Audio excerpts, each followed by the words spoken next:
Not playing well, not the aggressor, and when we're not the more aggressive team, we play like we did today. So I think that's plain and simple. Offensively and defensively, we didn't hit first. And I don't know why we keep doing that. Is it more challenging to bring that aggression when you're playing a team that has had struggles prior to you playing them? It shouldn't be. I mean, if you're a professional basketball player or professional in any sport, you should bring it no matter who you're playing, and that's collectively as a team. And some nights we just don't do that, and it ends up being the nights. I mean, the nights we don't do it, we lose. And if we don't understand that, sooner or later, we're not going to get anything we want out of this season. Do you guys play down to teams? I mean, it seems like it. For whatever reason. I mean, we're definitely not one of the best teams in the NBA, so I don't get how we can possibly think it's okay to play down to anybody. When we don't play hard and we're not the aggressive team, we're one of the worst teams in the NBA. But when we bring that aggressiveness and we're having fun and we're defending, we're one of the top teams in the NBA. I mean, and I think a lot of people see that. So somehow, some way, we gotta become more consistent. Do you have a chance? You're like, it's over by. Do you have a chance to talk to HAYWARD at halftime or whatever to see how he's doing? I mean, just asked him if he was all right. He said he got hit and he was in some pain. So I don't know what happened, but hopefully he doesn't miss any time. Or does that mean you guys just get Marcus back and then suddenly in the middle of the second quarter without your starting shooting guard? That's just NBA for you, I guess.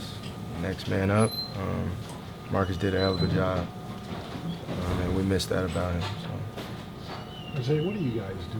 I mean, you're a veteran to stabilize this thing and make sure you guys don't take these. I mean, a couple weeks ago you said we're feeling sorry for ourselves. We got to get our head out of our butt. I mean, you guys win 4 in a row, yeah. And then you sort of right back where you were then. You got to fall in love with success. I mean, fall in love with what works and don't have an agenda for anything else. I think if you do whatever it takes for the team to be the most successful team possible, everything falls into place. So it's a mindset thing. We got to look ourselves in the mirror and just, what team do we want to be? Because when we come out and think we're talented than other teams, that's when it backfires on us. Brett mentioned briefly about holding guys accountable and such. Do you get the sense, like in practices or pregame locker rooms, like you guys have the right kind of mindset and the right focus that you should have? So some days we have a little better focus than others, but we definitely need to lock in more. And as a team we do, and that's in practice, shoot-arounds, and in games. And it carries over. I mean, as a professional, any job, I mean, if you lack enthusiasm and energy, I mean, it's hard to get the job done. Just on a practical matter, I mean, these are home court losses, too. Exactly.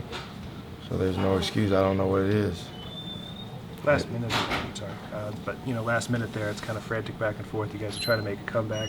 Is that kind of a balance of, we want things to be unsettled because we're trying to rally back, but also then I guess there was a mistake on Brad said there was kind of a mistake on the trap situation where Brook Lopez got free, and then you guys didn't call the timeout with 11 seconds to go. Yeah, it was a mistake on our part where we were a little too aggressive trying to get the steal, and they got the backside 2-on-1, which hurt us.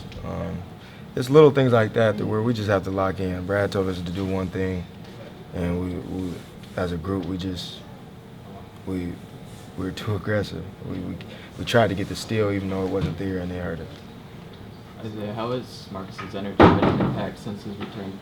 I mean, he hasn't played that much the previous games, but today he was very impactful, and we need that from him. That's what he brings. A guy that's not scared of anything and doesn't back down from anybody, and that's what we're missing. And I'm glad he's back, and hopefully he can play a little more. When your shoe popped off in the first half, why'd you throw it back on the bench? Did you want me to keep it on the floor? Well, I assumed you would put it back on. You ran back down the floor with one shoe on. I mean, because the play kept going until there was a timeout or whatever was called, so that's why.